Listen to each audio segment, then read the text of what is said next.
పరిశుద్ధ గ్రంథం ఛానల్ వీక్షిస్తున్న ప్రతి ఒక్కరిని దేవుని పేరిట వందనాలు తెలియజేసుకుంటున్నాం. ప్రేమ, సంతోషము, సమాధానం సదా మీకు తోడేండి నడిపించును గాక. నిన్నటి దినాన యెషయా గ్రంథం 32వ అధ్యాయం చదువుకున్నాం.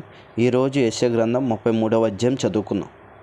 దోచుకొనబడకపోయినను దోచుకొనుచుండు నీకు శ్రమ, నిన్నెవరు వంచింపకపోయినను వంచించుచుండు నీకు శ్రమ.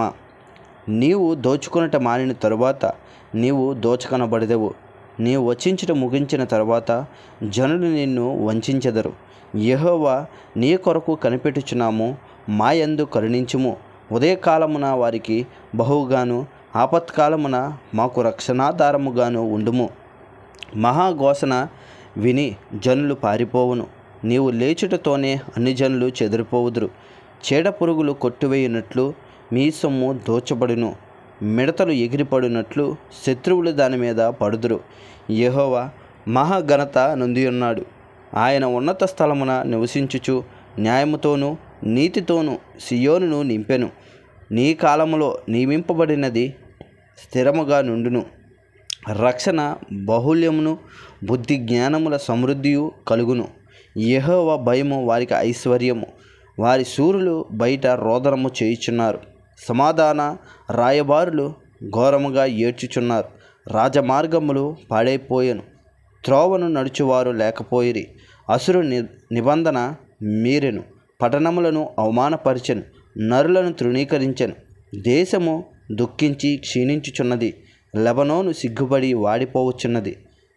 సారోను ఎడారి ఆయను, బాసాను కర్మేలు తమ చెట్లు ఆకులను రాల్చుకొనుచున్నవి. యెహోవా ఇట్లా అనుకొనుచున్నాడు, ఇప్పుడే లేచెదను, ఇప్పుడే నన్ను గొప్ప చేసుకొనేదను, ఇప్పుడే నాకు ఘనత తెచ్చుకొనేదను. మీరు పొట్టును గర్భమును ధరించి కొయ్యకాలును కందురు. మీ ఊపిరియే అగ్ని అయినట్టు మిమ్మల్ని దహించి వేయుచున్నది. జనములు కాలుచున్న సున్నపు బట్టీల వలెను, నరకబడి అగ్నిలో కాల్చబడిన ముళ్ళ వలెను అగును. దూరస్తులారా ఆలకించుడి, నేను చేసిన దాన్ని చూడుడి. సమీపస్తులారా నా పరాక్రమమును తెలుసుకొనుడి. సియోనులోనున్న పాపులు దిగులు పడుచున్నారు. వణుకు భక్తిహీనులను పట్టెను. మనలో ఎవడు నిత్యము దహించు అగ్నితో నివసించగలడు? మనలో ఎవడు నిత్యము కాలుచున్న వాటితో నివసించును? నీతిని అనుసరించి నడుచు, యథార్థముగా మాటలాడుచు, నిర్బంధము వలన వచ్చు లాభమును ఉపేక్షించుచు, లంచము పుచ్చుకొనకుండా తన చేతులను మలుపుకొని, హత్యను మాట వినకుండా చెవులు మూసుకొని, చెడితనమును చూడకుండా కనులు మూసుకొని వాడు ఉన్నత స్థలమున నివసించును. పర్వతములలోని శిలలు అతనికి కోటయగును.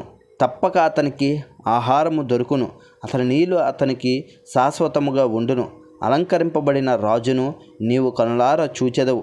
బహుదూరమునకు వ్యాపించుచున్న దేశము నీకు కనబడును. నీ హృదయము భయంకరమైన వాటిని బట్టి ధ్యానించును. జనసంఖ్య వ్రాయువాడెక్కడ ఉన్నాడు? తూచువాడెక్కడ ఉన్నాడు? బురుజులను లెక్కించువాడెక్కడ ఉన్నాడు?